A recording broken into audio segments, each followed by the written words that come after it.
A distant star flickers with a rhythm no one can explain. This is not a living sun, but the corpse of one, a white dwarf. These are the dense, Earth-sized cores left behind when stars like our own die. They should be quiet, cooling embers in the dark, yet across the galaxy they are broadcasting.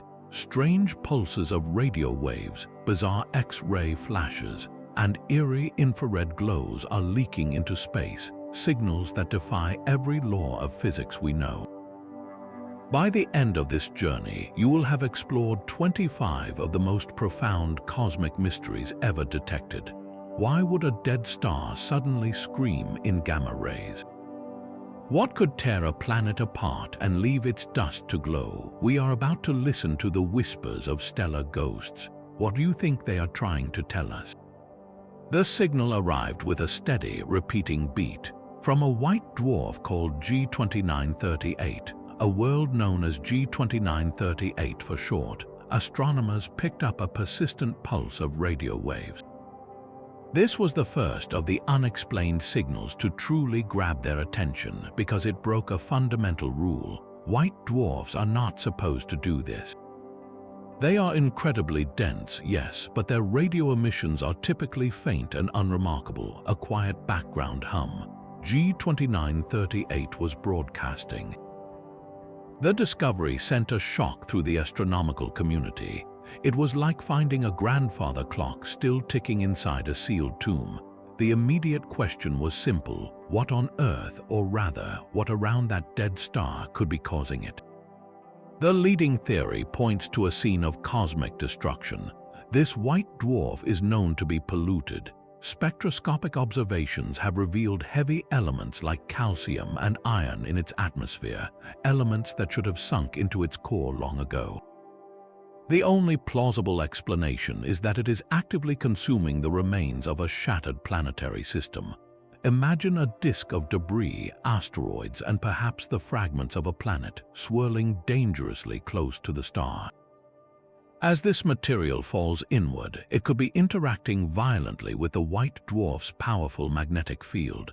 Charged particles getting whipped along magnetic lines could generate those repeating radio bursts we detect. But there is an even more exotic possibility.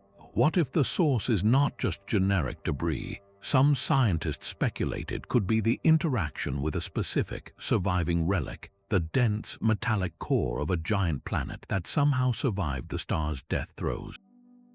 This planetary core, now a cold, magnetized sphere of iron, could be orbiting the white dwarf, its own magnetic field tangling with the stars to create a lighthouse beacon of radio emission. The signal from G2938 is a message from a graveyard, a pulse that may be the final heartbeat of a devoured world. Just 8.6 light-years away, the brightest star in our night sky holds a secret. Sirius, the dog star, is not one star but two. Orbiting the brilliant blue-white giant Sirius is its faint, dense companion, Sirius B. This white dwarf is the closest of its kind to Earth, a neighbor we thought we understood. It is a cool, ancient stellar corpse steadily fading into darkness, yet when astronomers pointed X-ray telescopes toward this serene binary system, they found something impossible. Sirius B was pulsing, not with visible light but with sharp, periodic bursts of high-energy X-rays. This was a profound shock. A white dwarf this old and cool should be virtually invisible in X-rays. Its surface is too cold to emit them, and it lacks the violent accretion disks of younger, more active stars. So what is powering this eerie signal from our cosmic backyard? The investigation immediately turned to its brilliant partner, Sirius A. This massive star blows out a powerful stellar wind, a constant stream of charged particles flowing into space. One compelling theory suggests that Sirius B is acting like a cosmic vampire, using its intense gravity to siphon this wind from its companion. As this stolen material spirals down onto the white dwarf's surface, it could be heating up to millions of degrees, creating those telltale X-ray flashes upon impact. But the data presents a puzzle. The accretion would need to be incredibly faint, just a whisper of material, to match the observed X-ray strength. This leads to a second, more intriguing possibility. Perhaps the pulses are not about external feeding but internal structure. The signal's regularity could be a clue. It might be tied to the white dwarf's rotation, a lighthouse effect from a hotspot on its surface created by a powerful, focused magnetic field. If true, this would mean Sirius B possesses a complex and strong magnetic field structure that channels material to its poles, creating localized furnaces of X-ray emission. This transforms our view of the system entirely. To the naked eye, Sirius is a single, tranquil point of diamond light. But through the X-ray lens, we see a hidden dynamic, a cool, dead star illuminated by periodic flashes, perhaps fueled by the ghostly breath of its giant companion or by the hidden architecture of its own magnetic bones. It is a reminder that even the closest, seemingly quietest corners of space can harbor unexpected and energetic mysteries. While Sirius B flashes with stolen energy, another type of signal reveals a crime scene in slow motion. It is not a pulse but a persistent, ghostly glow. Around certain white dwarfs, telescopes detect a puzzling excess of infrared light, a warmth that should not exist. This is the infrared signature of dust, vast amounts of it, swirling in a disk so close to the star it is literally being cooked. Think of it as the thermal aftermath of a cosmic cataclysm. A white dwarf's intense gravity creates a shredding zone called the Roche limit. Any rocky body, an asteroid, or even a planet that wanders too close is torn apart by tidal forces. The infrared excess is the forensic evidence. We are not watching the destruction in real time. We are seeing the still, warm debris field, the scattered remains of a world that met a violent end. The data tells a clear story. When astronomers break the star's light into a spectrum, they expect a smooth curve typical of a hot, dense stellar ember. But for these white dwarfs, the graph shows a distinct bump in the infrared range. That bump is the thermal glow of countless dust particles, heated by the white dwarf to hundreds of degrees. By analyzing this glow, scientists can estimate the total mass of the debris, sometimes amounting to an entire asteroid belt's worth of material. The implications are staggering.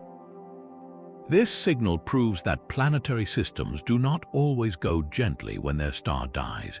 The chaotic gravitational upheaval during a star's transformation into a white dwarf can send surviving planets into unstable, crossing orbits, hurling them toward their own destruction. The infrared glow is a tombstone, marking where a world was dismantled and ground into dust. It is a direct observation of the final chapter for countless rocky bodies across the galaxy, a silent, warm testament to the enduring violence hidden within the calm appearance of a dead star. But the dust disk is only the beginning of the story. To understand the true violence of this cosmic feeding, we must listen to the star's own voice, its light. White dwarf GD362 offers a signal so strange it feels like watching a crime in progress. When astronomers analyze its spectrum, the chemical fingerprint of its atmosphere, they see the expected signatures of hydrogen and helium. But superimposed upon them are deep, dark lines indicating the presence of much heavier elements, calcium and iron. This alone is shocking. In a white dwarf's immense gravity, these heavy elements should sink like stones through water, vanishing from the visible atmosphere in a matter of days or weeks. Their persistent presence means something is constantly replenishing them. The star is eating, yet the mystery deepens. These spectral lines do not hold still. Over time, they shift. They wobble back and forth in a way that cannot be explained by the star's simple rotation or motion through space. It is as if the ingredients being added to the stellar atmosphere are arriving in clumps from different directions at different speeds. The leading explanation paints a scene of sublime chaos. GD362 is surrounded by a debris disk, the shattered remains of asteroids or perhaps even a terrestrial planet. But this disk is not a smooth, orderly ring. It is a tumultuous swarm of fragments on wildly eccentric orbits. Imagine a cloud of planetary shrapnel, some pieces falling inward now, others in a few years, each on its own tragic trajectory. As these individual chunks of rock and metal plunge into the star's atmosphere, they vaporize instantly, injecting a burst of heavy elements that briefly stains the spectral signature before sinking away. The shifting lines are a real-time monitor of this carnage. 1 month, the calcium line might shift, suggesting a fragment fell from one angle. Months later, the iron line moves, indicating a new impact from a different part of the sky. This is not a steady rain of dust, it is a haphazard bombardment. The signal from GD362 is a live broadcast of a planetary system's final dissolution. We are not just seeing the dusty grave, we are witnessing the falling tombstones. The spectral wobbles of a cannibal star are one thing, but the next signal bends the very nature of light itself. We travel to a white dwarf designated GRW plus 708247, a star that doesn't just emit light, it twists it. The light reaching us from this distant ember is strongly polarized. To understand this, think of light as a wave rippling through space. Normally, these waves vibrate in all directions, a chaotic jumble. Polarized light is different. Its waves have been forced to oscillate in a single preferred plane, like waves passing through a narrow slit. For GRW plus 708247, this polarization is not a minor effect. It is extreme, and most baffling of all, it changes over time. The culprit is a magnetic field of almost unimaginable power, trillions of times stronger than the one that guides our compasses. This field envelops the white dwarf like a colossal, invisible cage. As light tries to escape from the star's surface, it must travel through this ferocious magnetic environment. The field acts upon the charged particles within the stellar plasma, forcing the light they emit to become polarized. The variability of the signal is the real key to the mystery. It tells us this magnetic cage is not a simple, symmetrical bar magnet. It is lopsided, tangled, and dynamic. The star itself is rotating, and as it spins, we see different aspects of its complex magnetic architecture.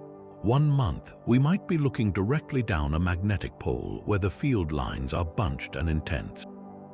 Months later, our view shifts to the magnetic equator, where the field geometry is entirely different.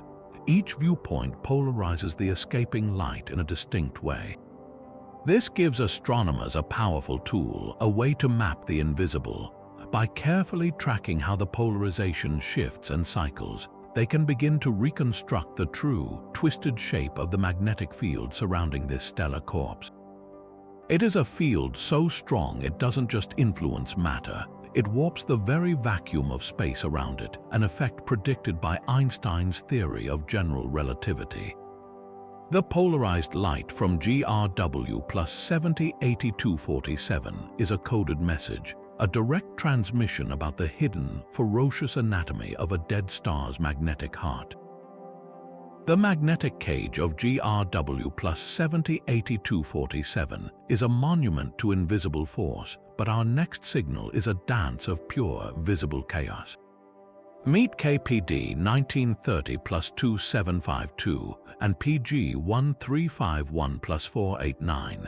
These two white dwarfs do not broadcast in radio or X-rays. They perform in the most fundamental language of all, visible light. And their performance is utterly erratic. They flicker, not with the steady, predictable rhythm of a pulsating variable star, but with rapid, seemingly random bursts and dips in brightness. If most stars are steady beacons, these two are like faulty streetlights, sputtering on and off without any discernible pattern. Observing their light curves, the graphs of brightness over time, is like watching two separate heart monitors attached to patients in fibrillation. The lines jump and plummet in a chaotic, simultaneous frenzy that defies any standard model of stellar behavior.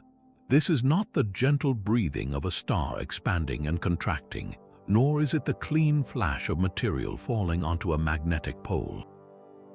This is optical noise of the highest order, and it demands an explanation. One compelling theory points to the surface of the white dwarfs themselves. These are not the coolest of their kind. They are relatively hot, still seething with residual thermal energy. Some astrophysicists suggest we might be witnessing unstable nuclear burning on their surfaces.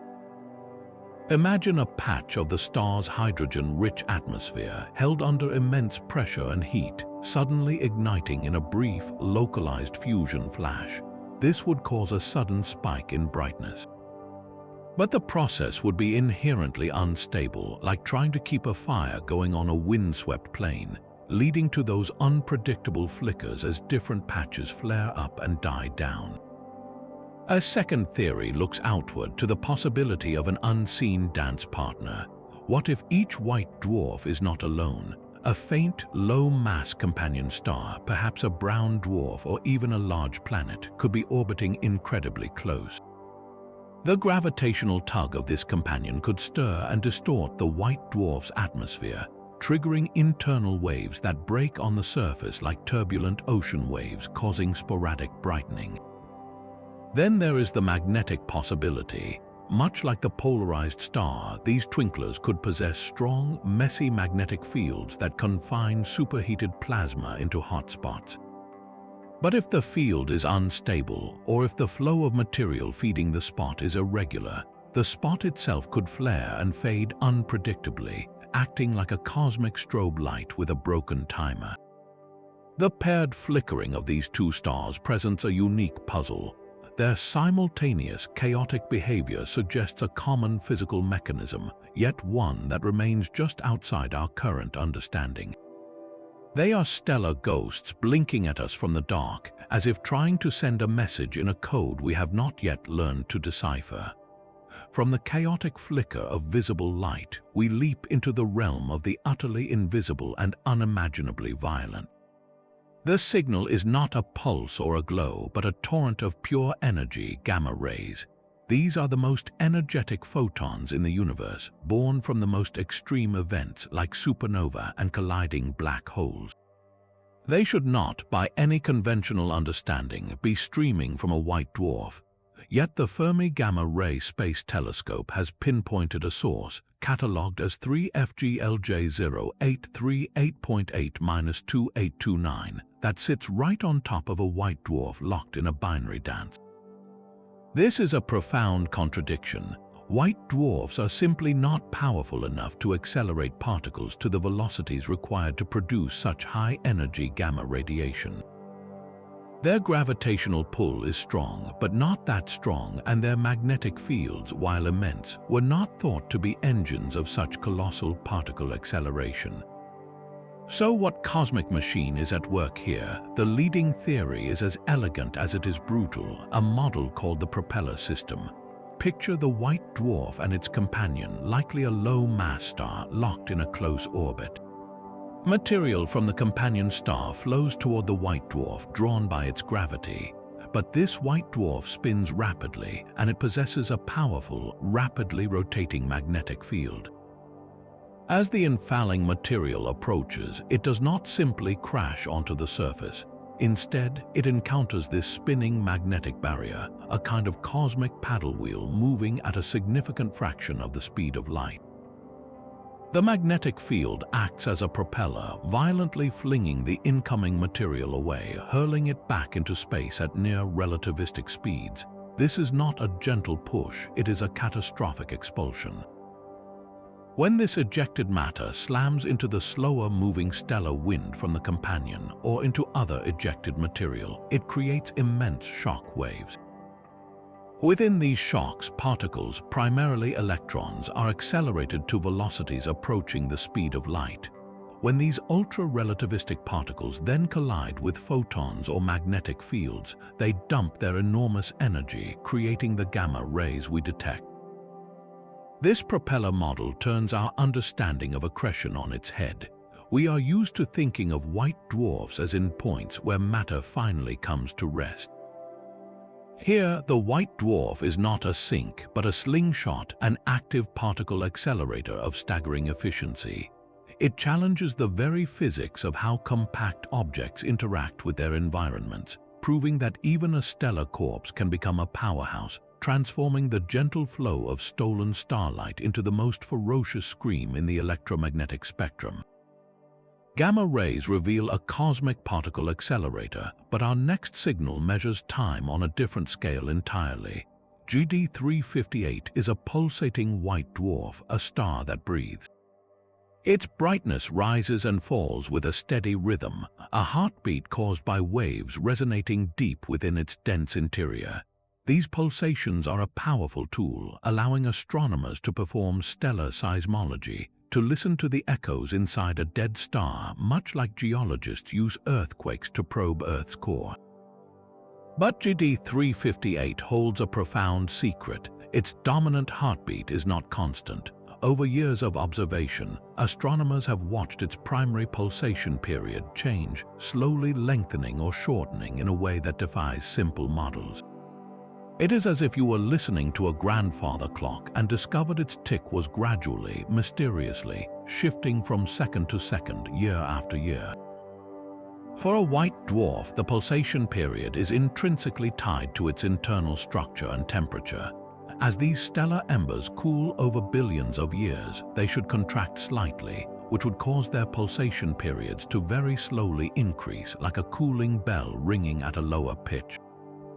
The changes in GD 358, however, are too large and too erratic to be explained by this gradual, predictable cooling alone. Something dynamic is happening inside. One leading hypothesis points to a process called chemical mixing.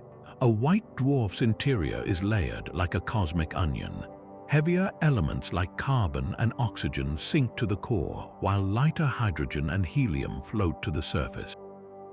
But if these layers begin to churn and mix over time, it would alter the star's internal buoyancy and how sound waves travel through it.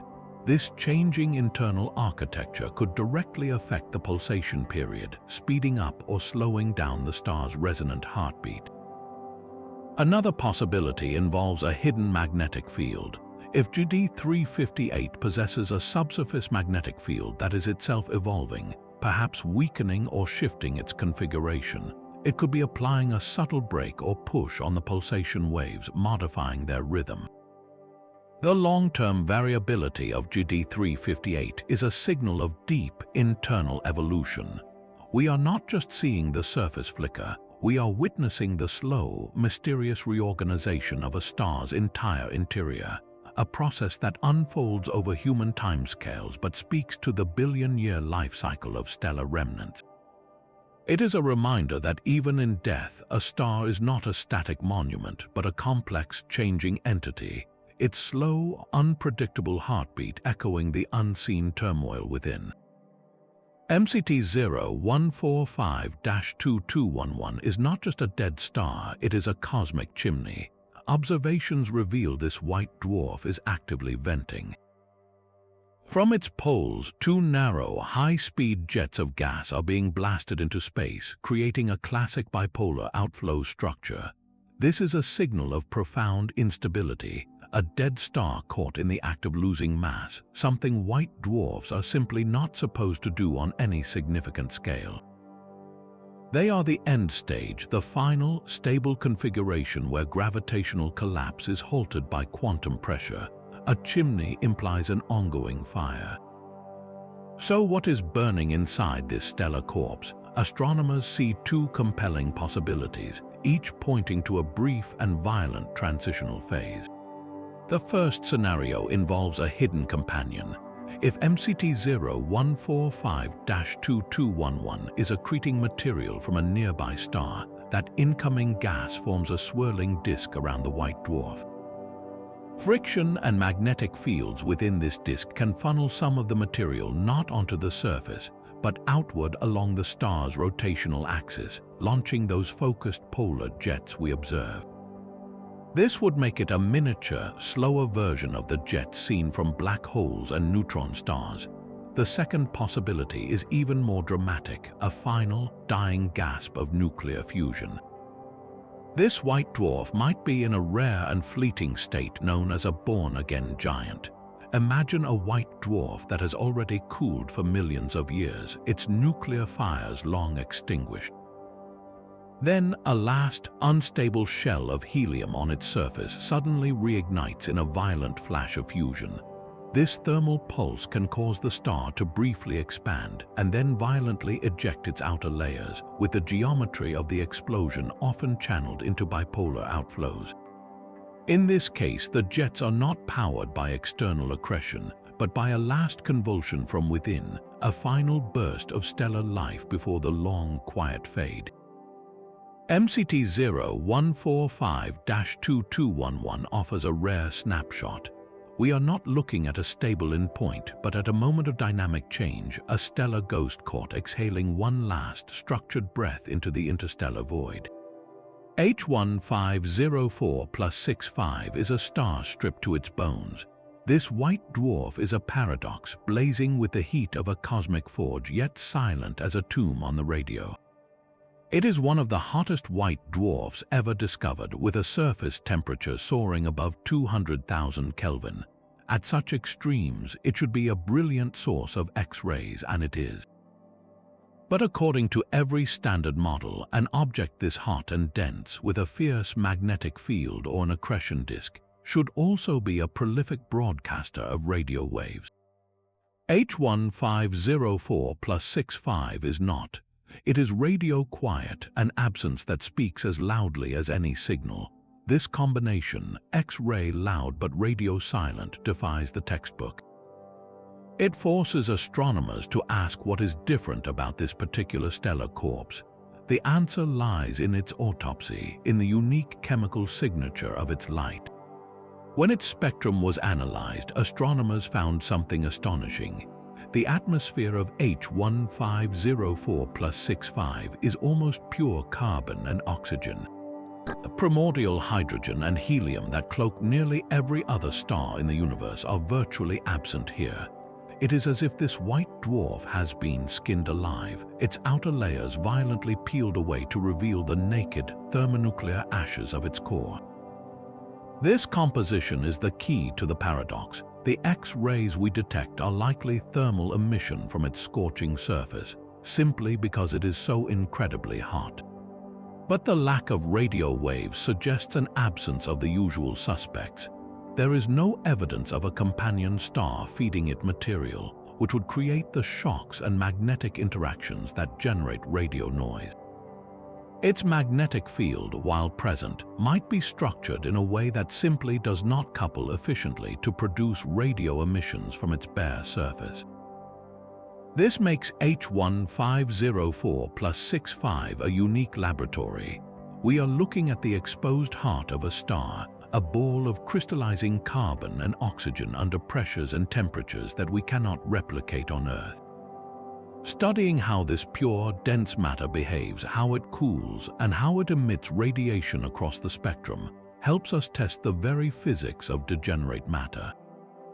It is a glimpse into the future of our own sun, stripped of its gentle envelope, revealing the brilliant, silent ember that will one day remain. The silent, exposed heart of a dead star is one extreme, but the next signal is a duet of pure motion. SDSS J0651+2844 is not one white dwarf but two, locked in a dance so tight it defies belief.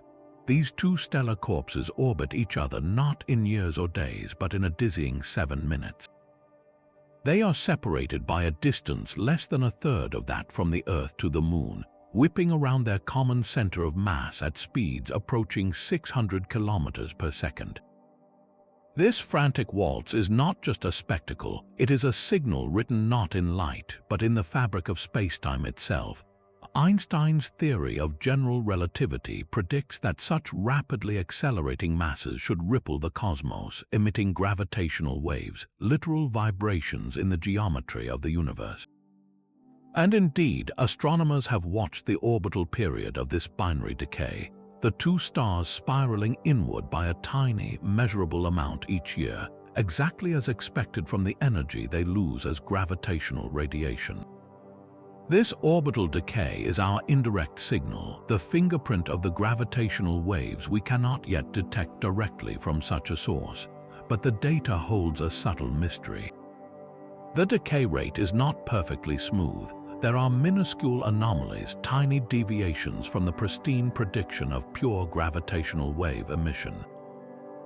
These discrepancies are whispers within a whisper, hinting that something else is at work in this extreme environment. One possibility involves the stars themselves. As they whirl so closely, their immense gravitational fields exert powerful tidal forces on each other, stretching and distorting their shapes. This tidal interaction can transfer energy and angular momentum between the star's spins and their orbit, creating a slight, complex modulation in the orbital decay we observe.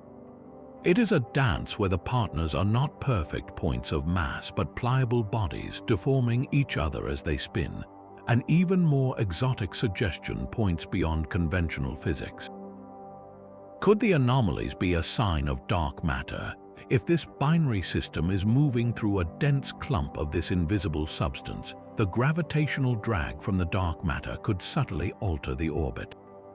Alternatively, some speculative theories propose that certain types of dark matter particles could accumulate in the ultra-dense hearts of the white dwarfs, affecting their internal structure and consequently their gravitational interaction. While these ideas are highly speculative, the ultra-clean laboratory of SDSSJ 0651+2844 is where we might one day find such evidence. Every second, this binary pair completes another fraction of an orbit, its silent, rhythmic decay a ticking clock counting down to an eventual merger. The tiny hiccups in that countdown are messages, perhaps about the hidden structure of matter under extreme gravity, or about the invisible contents of the universe itself, all encoded in the slow, inevitable inspiral of two dead stars. The frantic gravitational waltz of a binary pair shows us motion on a cosmic scale, but our next signal requires us to look far more closely at the very fingerprints of starlight. Lord 37 is a nearby white dwarf, a calm and well-studied stellar ember. Yet when astronomers examine its spectrum with exquisite precision, they find a subtle, persistent anomaly. The dark absorption lines in its light, the chemical barcodes that tell us what elements are present, are just a little too broad. This is the signal of the spectral broadener, a whisper of distortion in an otherwise clear message. In a star's atmosphere, the width of these lines is a direct thermometer and pressure gauge. Atoms moving rapidly due to high temperature cause a small, predictable broadening. More significantly, the immense surface gravity of a white dwarf, hundreds of thousands of times stronger than Earth's, squeezes the atmosphere to an incredible density. This pressure further smears the absorption lines in a very specific way. For Lord 37, the observed broadening doesn't match the expected recipe based on its known temperature and gravity. Something else is blurring the lines. One possibility is a hidden spin. If Lord 37 is rotating extremely rapidly, the Doppler effect would come into play. One side of the star would be spinning toward us, slightly blue-shifting its light, while the opposite side spins away, red-shifting it. When we observe the integrated light from the whole star, these shifts would smear the absorption lines, making them wider. But for this to be the sole answer, the rotation would need to be improbably fast, nearing the point where the star would tear itself apart. A second, more compelling culprit is a magnetic field of monumental strength. We've seen how magnetism can polarize light, but it can also directly affect atoms.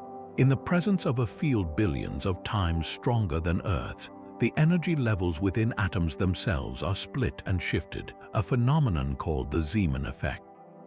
This doesn't just create new lines, it can broaden and distort existing ones, potentially creating the exact type of anomalous smearing we see. It would mean Lord 37, for all its apparent serenity, is wrapped in a silent, crushing magnetic force field that alters the very nature of its atomic light. Then there is the binary possibility. Could a faint, cool companion star, perhaps a dim red dwarf, be orbiting Lord 37? The combined light from the two stars would be blended in our telescopes. The white dwarf's sharp, broadened lines would be superimposed on the much different, molecular-rich spectrum of the cool star. This mixture could create a composite spectrum where the lines appear artificially widened and distorted. Hunting for such a companion requires looking for subtle wobbles in the white dwarf's motion or direct imaging to separate the 2 points of light, a tremendous challenge given the likely brightness difference. This subtle broadening is a masterclass in astronomical detective work. It shows that even the quietest, most familiar objects can hold secrets in the finest details of their light. The blurred lines of Lord 37 are a question written in atomic ink, asking us to decide between a hidden whirlwind, an invisible cage of force, or a ghostly dance partner hiding in the glare. The blurred lines of atomic light give way to a different kind of shadow. Some white dwarfs do not just flicker, they vanish, not permanently, but in dramatic, irregular eclipses that blot out huge portions of their light. WD1145 plus 017 and ZTFJ0139 plus 5245 are the most famous of these erratic dimmers. Their signals are not pulses or glows, but deep, jagged dips in ultraviolet and optical light, as if something vast and ragged is repeatedly drifting in front of the star. The data paints a clear yet astonishing picture. These are transits, but they are not the clean, symmetrical shadows of a solid planet. They are the chaotic, shifting silhouettes of disintegrating worlds. WD1145 plus 017 was the first to reveal the full horror of the process. Observations show not one, but multiple sets of dipping patterns, each with its own rhythm and depth. This is the signature of several distinct clouds of debris, each the remains of a separate rocky body, perhaps asteroids or small planetesimals that ventured too close. These bodies are not merely orbiting, they are evaporating. The white dwarf's intense radiation is literally boiling them away, creating vast, comet-like tails of dust and gas that trail behind the crumbling fragments. As these debris clouds pass in front of the star, they block its light in complex, ever-changing ways, creating a transit signal that looks less like an eclipse and more like a seismograph reading of an earthquake. The dips are irregular, asymmetric, and vary from orbit to orbit because the clouds themselves are dynamic and dissipating. We are watching a live autopsy of multiple celestial bodies. Then there is ZTFJ0139 plus 5245, which takes this phenomenon to an extreme. Its light curves show dips so deep they block over 40% of the star's light, and they are profoundly lopsided. The dimming takes much longer than the brightening, as if the object has a long, trailing tail of material. The asymmetry is staggering, suggesting a debris structure that is not a compact cloud, but a sprawling, filamentary stream, perhaps the stretched-out remains of a single, catastrophically shattered planet, its pieces now strung out along its orbit like pearls on a disintegrating string.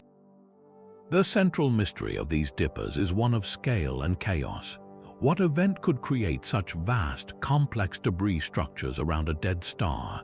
The leading theory points to the gravitational upheaval that follows a star's death. As the star expels its outer layers to become a white dwarf, the orbits of any surviving planets are violently perturbed. They may be flung into the cold depths of space, or they may be thrown inward toward the star itself. A close gravitational encounter between two surviving planets could shatter one, or hurl a shower of asteroids from the system's outer belt into the roasting zone near the white dwarf.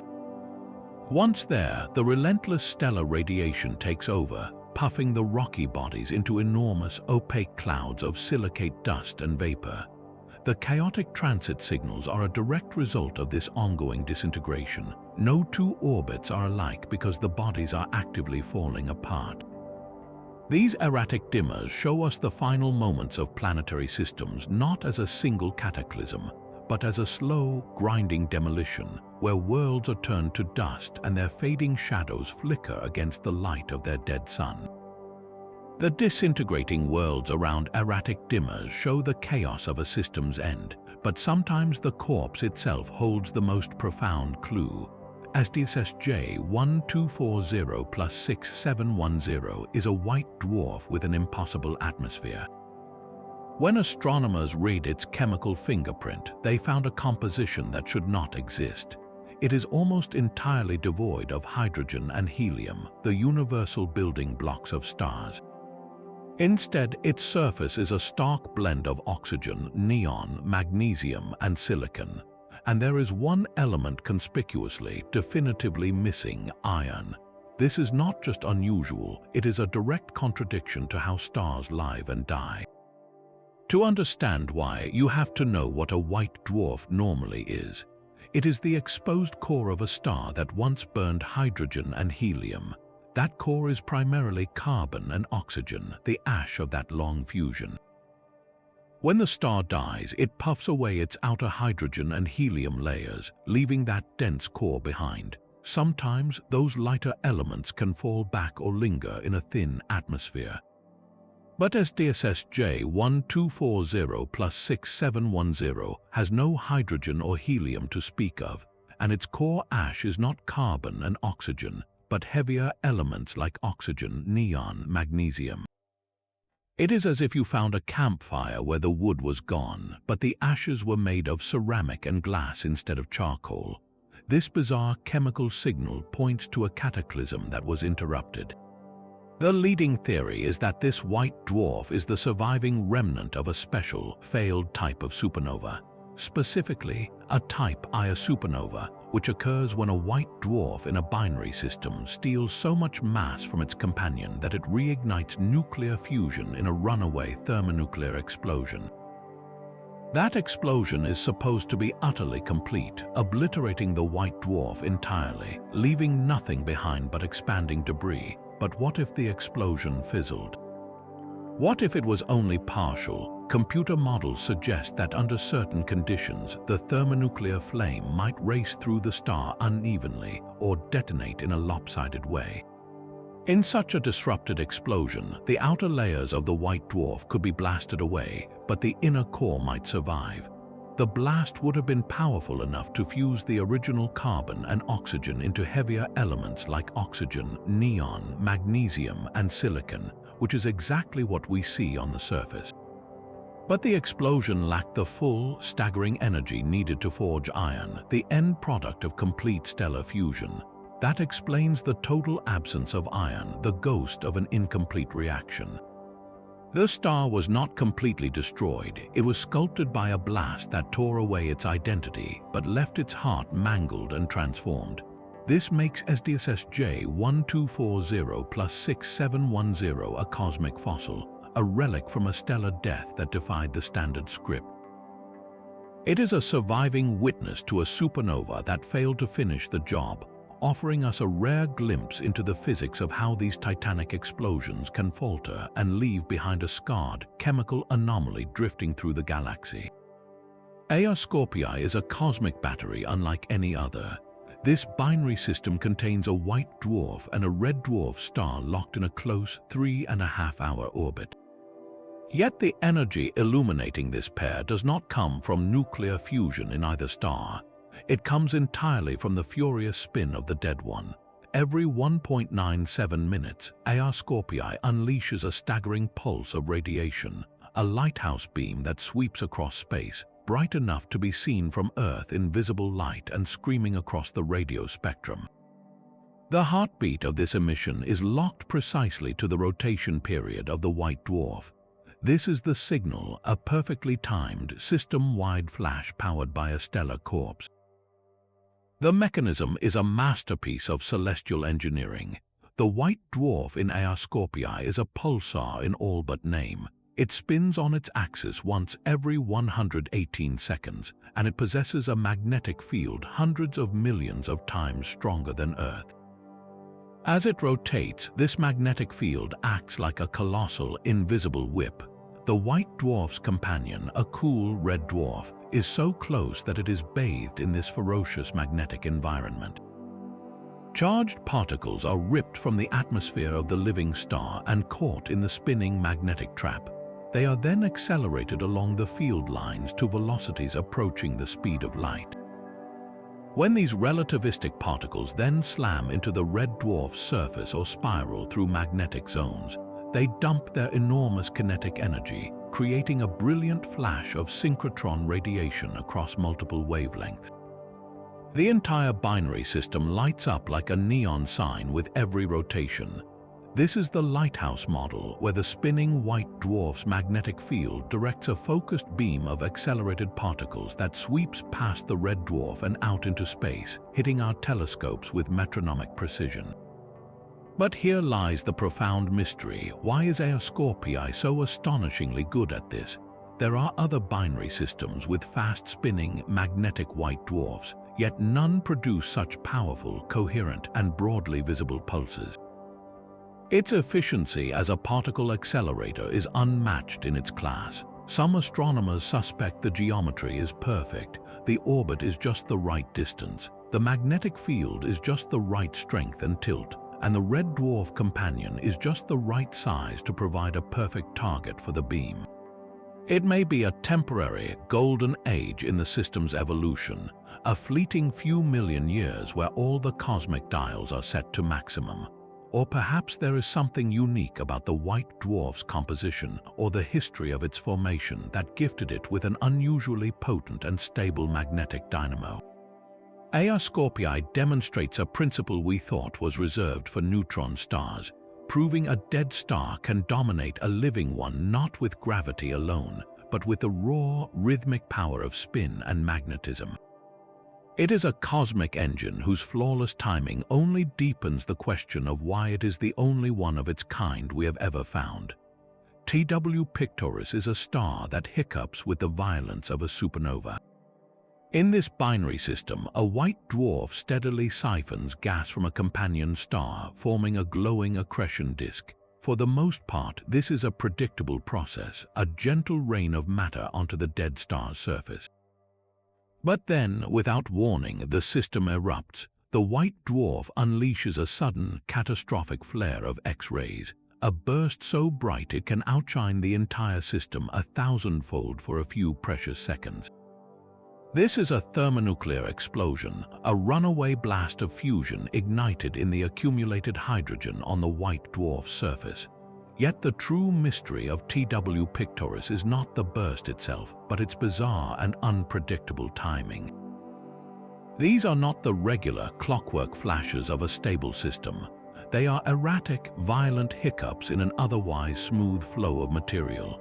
Astronomers watching the system have seen it drop into strange, deep quiescent states where the X-rays nearly vanish, only to roar back to life with a series of frantic bursts. This erratic behavior points to a profound instability in the very pipeline feeding the star. The white dwarf is the explosive end of the line, but the control valve lies with its living companion. The central question is, what is happening in the space between them? The leading theory focuses on a process called magnetic gating. Imagine the companion star's outer layers are loosely held, flowing toward the white dwarf's immense gravity. But the white dwarf also possesses a powerful magnetic field. At a certain distance, this magnetic field can act as a barrier, a gate that stops the free flow of gas from the disk onto the star's surface. The gas builds up in the disk like water behind a dam until the pressure becomes too great. Then the magnetic gate opens and a sudden flood of hydrogen-rich material rushes down onto the white dwarf's surface. This sudden dump of fuel is too much, too fast. It triggers an immediate and violent thermonuclear detonation, the X-ray burst we observe. The gate then slams shut and the cycle begins again. But why would this gating be so erratic? The instability could come from the companion star itself. Perhaps it is not a steady fountain, but a variable one, with stellar winds or magnetic activity on its surface that causes the flow rate to sputter and surge. Alternatively, the accretion disk might be prone to its own internal instabilities like viscous traffic jams, where material clumps and then releases in chaotic waves. There is even a tantalizing possibility that the companion star is a brown dwarf, a failed star with a deep, convective atmosphere that transfers material in unpredictable pulses. Each hiccup from TW Pictoris is a forensic snapshot of a complex negotiation between two stars. We are witnessing the struggle between gravity and magnetism, between the steady pull of a corpse and the turbulent life of its partner.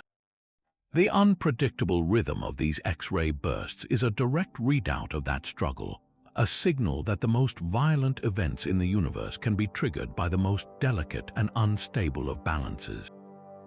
A white dwarf's magnetic field is its permanent signature, a fossil record of its final, violent collapse. According to our best models, that field should be locked in, frozen into the star's crystallizing interior for all eternity. Yet one star, UJ0317-855, is telling a different story. Over decades of careful observation, astronomers have watched in disbelief as this stellar corpse appears to have done the impossible. Its global magnetic field has flipped. The north and south poles have seemingly swapped places. This is not a small-scale fluctuation. It is a complete reversal of polarity, a fundamental rewrite of the star's magnetic identity. For a white dwarf, this is akin to finding a compass needle that slowly, inexorably turns itself around over a human lifetime. The stability of a white dwarf's field comes from its incredible density. As the star cools, its interior begins to crystallize, forming a lattice of carbon and oxygen. The magnetic field lines are thought to be trapped within this solidifying structure, held fast like flies in amber. A flip should be unthinkable, requiring energies and processes that simply do not exist in a star whose nuclear fires are extinct. So what could possibly power such a monumental change? One radical theory suggests the unthinkable, that a dynamo has restarted deep within the dead star. We associate dynamos with living, churning stars and planets, where the motion of conductive fluids generates magnetic fields. Could there be a layer inside UJ0317-855, perhaps at the boundary between its solid core and a still fluid outer envelope, where differential rotation has begun anew? If the crystallizing core is spinning at a slightly different rate than the overlying mantle, it could, in principle, stir an internal dynamo back to life. This resurrected engine would then generate a new magnetic field that slowly emerges, overpowering and reversing the old fossil field. It would mean the star is not quite dead, but harbors a hidden, seething layer of activity. An alternative, equally profound idea proposes that we are not seeing a reversal, but a slow reveal. Imagine the white dwarf possesses a complex, twisted magnetic field buried beneath its surface, a relic from its chaotic formation. What we observed for decades was just the dominant component of that field, one set of poles. As the star cools and its interior changes, this hidden, more complex field structure might be gradually emerging, shifting the magnetic axis until it appears to us as a complete flip. We are witnessing the slow surfacing of the star's true magnetic bones. This long-term signal challenges the very notion of stellar corpses as simple, inert objects. It suggests an inner life and evolution operating on timescales we are only just beginning to measure, where the deepest forces can still rearrange the face of the dead.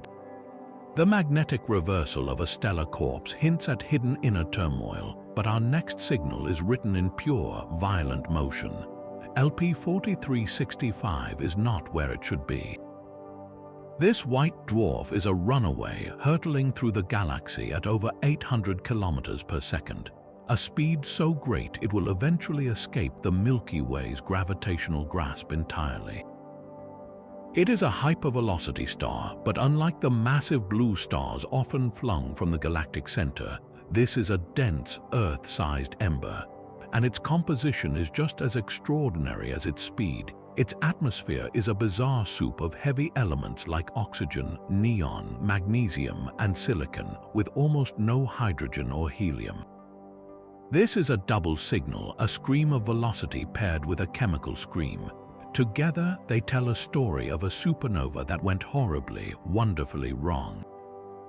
The leading theory is that LP 4365 is a surviving shrapnel fragment from a particular type of stellar explosion, a calcium-rich transient supernova. In this model, the white dwarf was once part of a tight binary system with a helium star. As the white dwarf siphoned material from its partner, it grew unstable.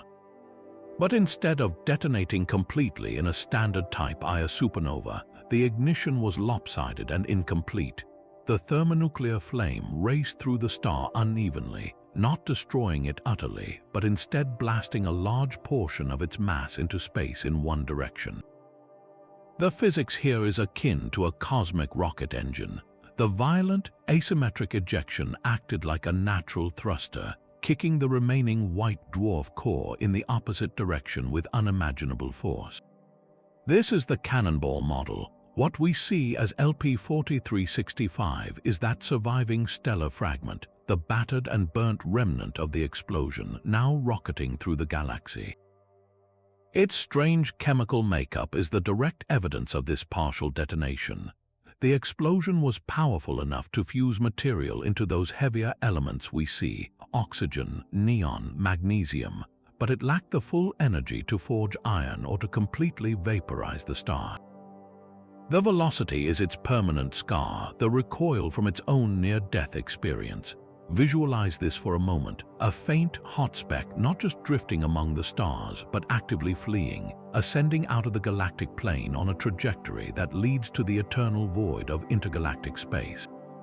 It is a ghost propelled by its own funeral pyre, carrying the elemental signature of an explosion that almost was, a permanent exile sentenced by its own violent past. T-Pyxides is a star with a calendar written in fire.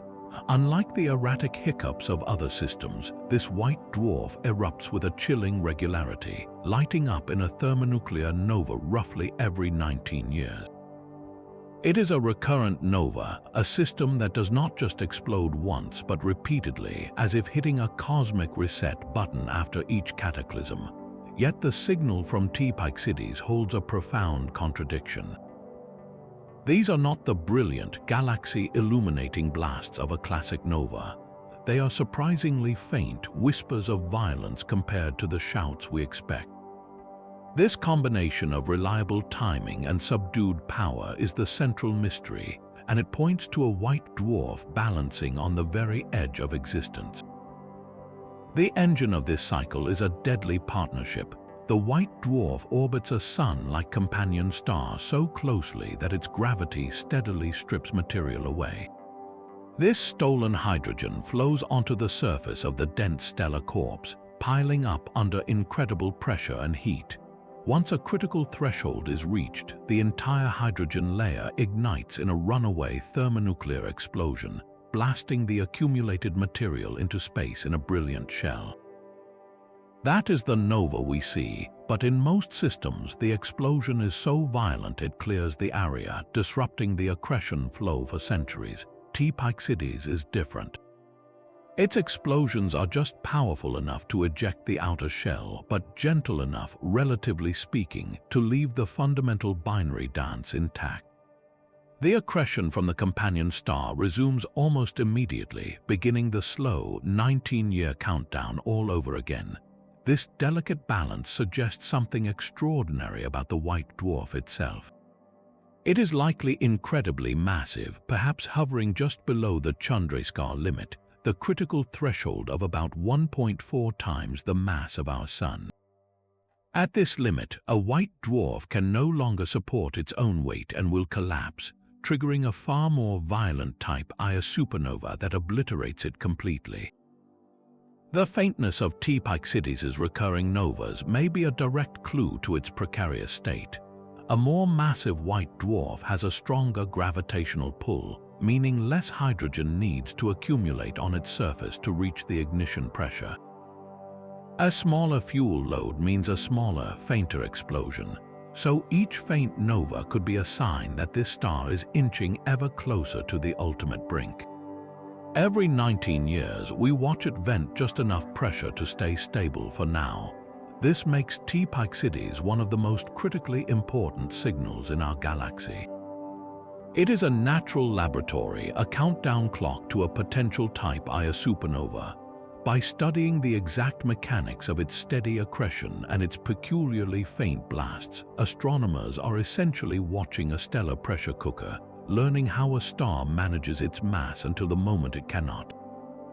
The recurring flash in the darkness is not just a spectacle, it is a heartbeat, and with each pulse the question grows louder: is this the one that will finally cross the line? Reticulum 2 is a faint smudge of stars orbiting our galaxy, a relic from the universe's infancy. Within this ancient dwarf galaxy, the Fermi Gamma-Ray Space Telescope detected a faint but persistent excess of gamma rays, a ghostly glow with no obvious source. Among the speculative explanations for this signal lies a breathtaking possibility. What if the glow comes from white dwarfs that are not made of ordinary matter? This is the most theoretical signal on our list, a potential whisper from a universe of particles we have never seen. The theory suggests that in the extreme density of a collapsing star, conditions might be ripe for the formation of exotic compact objects made not of atoms, but of hypothetical particles like actions or neutralinos, predicted by theories beyond our standard model of physics. These would be dark matter stars in the most literal sense, stellar mass objects composed of the invisible stuff that binds galaxies together. If such objects exist and collide or decay within the dense stellar environment of a dwarf galaxy like Reticulum 2, the annihilation of these exotic particles could produce the precise cascade of gamma rays we observe. It is a chain of speculation built upon mystery, but the implications are staggering.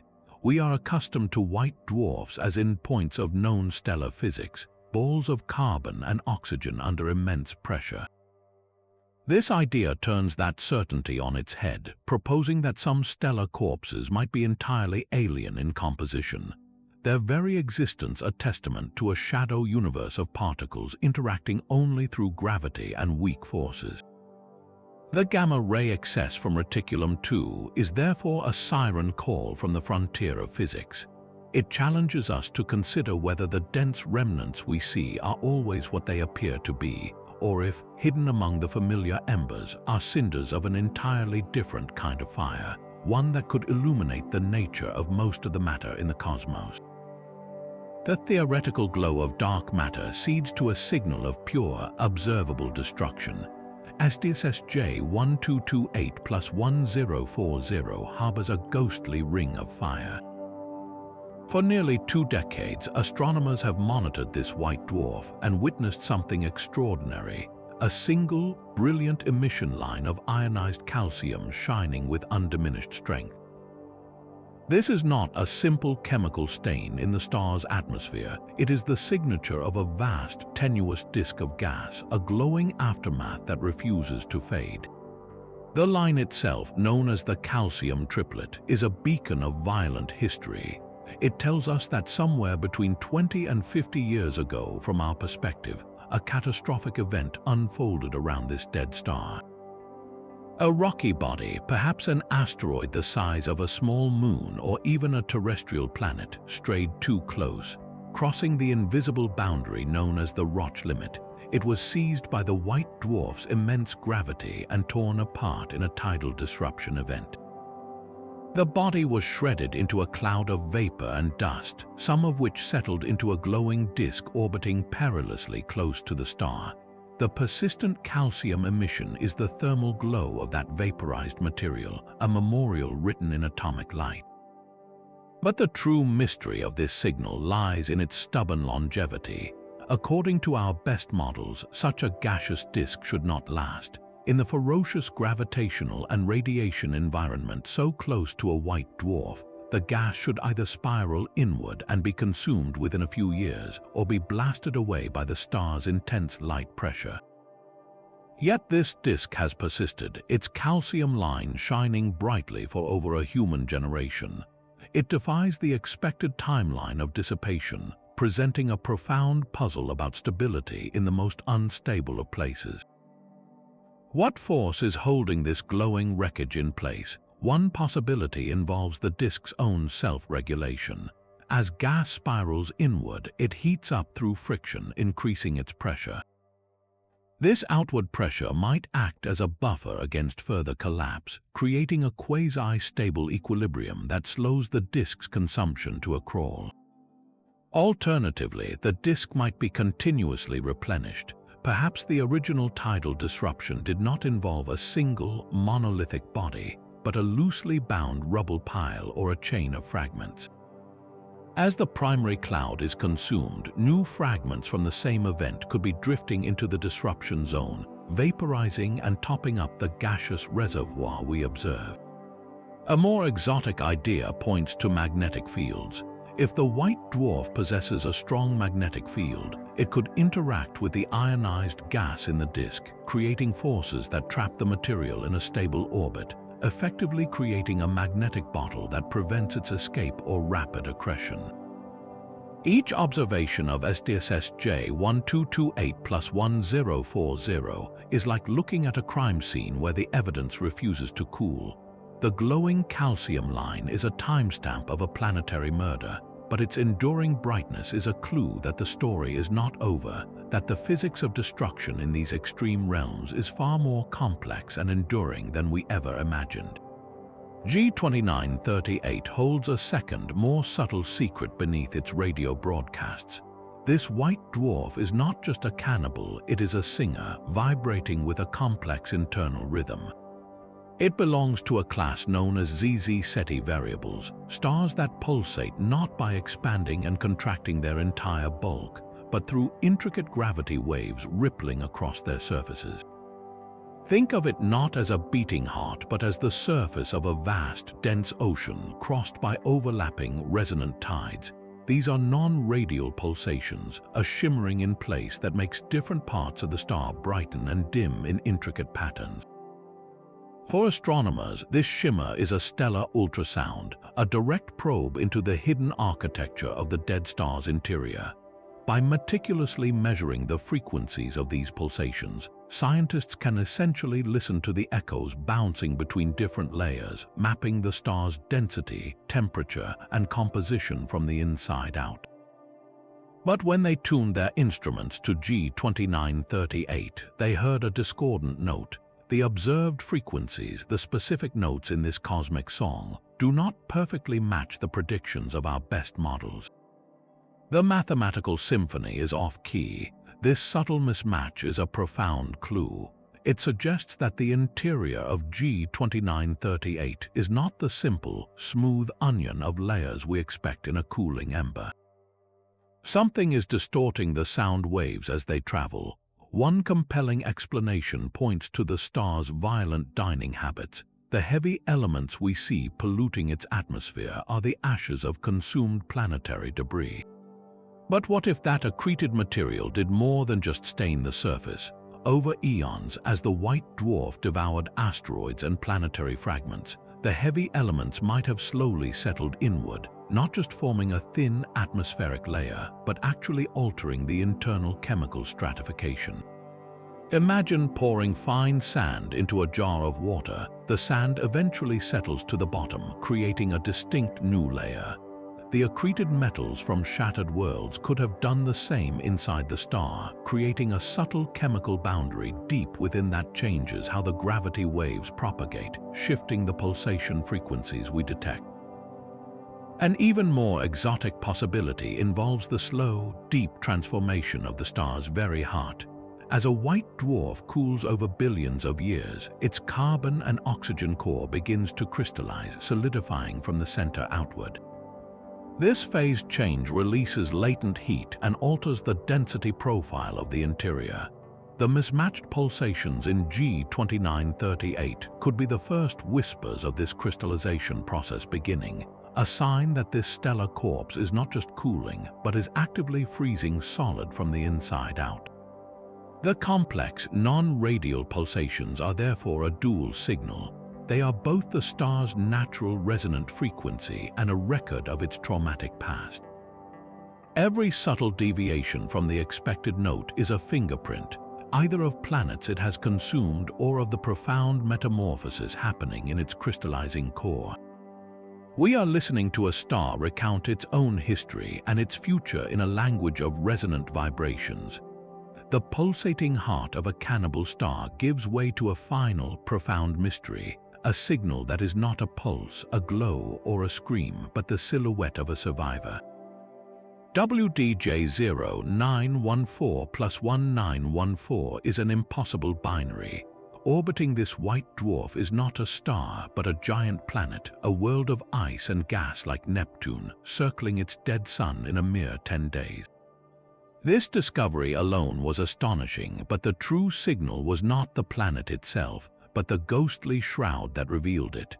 Astronomers detected a faint, swirling disk of gas around the white dwarf, composed not of simple hydrogen and helium, but of hydrogen, oxygen, and sulfur. This was the key, the chemical fingerprint of a world being boiled alive.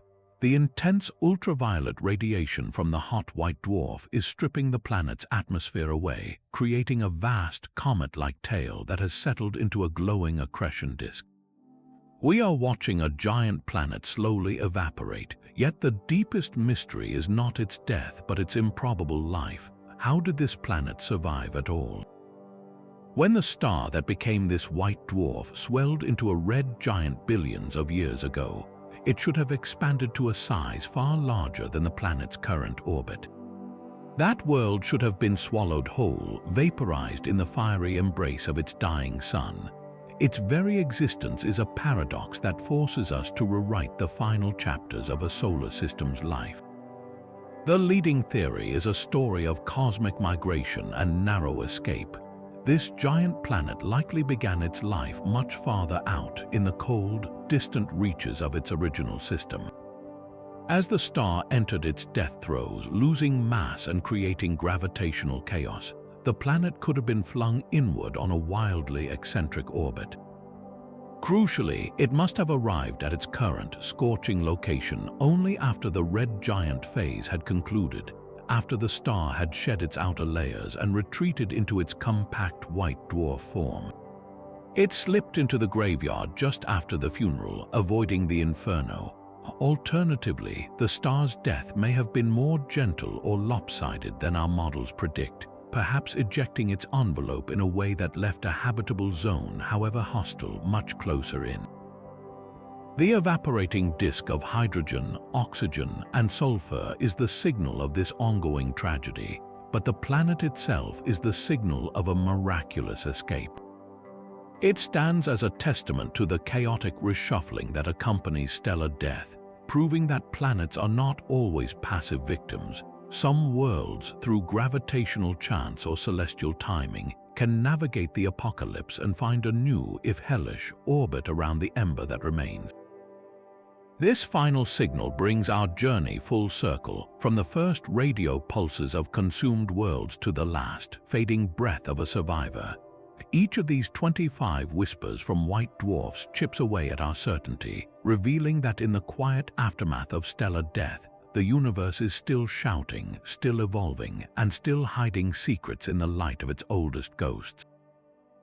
These 25 signals are not random noise, they are a pattern, a constellation of mysteries pointing to a deeper truth about stellar death. When we step back and listen to them as a chorus, distinct themes emerge, grouping into categories that tell us what forces are at work in these cosmic graveyards. The first and perhaps most visceral category is planetary destruction. The infrared glow of warm dust, the erratic dimming from disintegrating worlds, the polluted atmospheres rich with heavy metals, and even the persistent calcium rings, all these signals are forensic evidence of cannibalism. They show us that white dwarfs are not peaceful endpoints, but active sites of demolition, where surviving planets and asteroids are torn apart, vaporized, and consumed. The second major theme is binary interaction. Many of the most rhythmic and energetic signals arise from partnership. the pulsed X-rays from Sirius B, the gamma-ray propeller, the metronomic flashes of AR Scorpii, and the recurrent novas of T Pyxides all depend on a living companion star feeding material to the dead one. These are dances of theft and violence, where gravity and magnetism transform a gentle flow of gas into focused beams, violent explosions, and powerful particle acceleration. Then there is the overwhelming influence of magnetism. From the polarized light of GRW plus 708247 to the radio pulses of G2938 and the potential field reversal of UV J0317-855, we see that magnetic fields are not frozen fossils but active, dynamic, and often dominant architects of a white dwarf's environment. They shape light channel destruction and may even govern internal evolution. Finally, a handful of signals point toward the truly exotic, the edges of known physics. The runaway velocity and strange chemistry of LP4365 hint at incomplete supernova. The gamma-ray glow from reticulum-2 whispers about dark matter. The mismatched pulsations of white dwarfs like G2938 may reveal cores that are crystallizing. These are the signals that challenge our fundamental assumptions about what matter is and how it behaves under conditions we can never replicate on Earth. To explain this symphony, astronomers wield two main toolkits. The first is standard, if extreme, accretion physics, magnified by intense gravity and magnetism. This framework beautifully explains the binary-driven signals and much of the planetary destruction, using well-understood principles pushed to their limits. But for the outliers, the signals that refuse to fit, more radical ideas are on the table. Could some white dwarfs be portals to dark matter physics? Could their anomalous motions or energetic emissions be explained by modified gravity or exotic particles? These are not mainstream conclusions, but they are serious questions prompted by data that does not neatly conform. The overarching lesson is undeniable. White dwarfs are not inert embers cooling quietly into oblivion. They are dynamic, complex engines. They are gravitational shredders, magnetic powerhouses, cosmic accelerators, and chemical crucibles. Each unexplained signal is a piece of a larger puzzle, revealing that the final state of most stars in our galaxy is not an end, but a new and active phase of cosmic evolution, filled with violence, beauty, and profound mystery.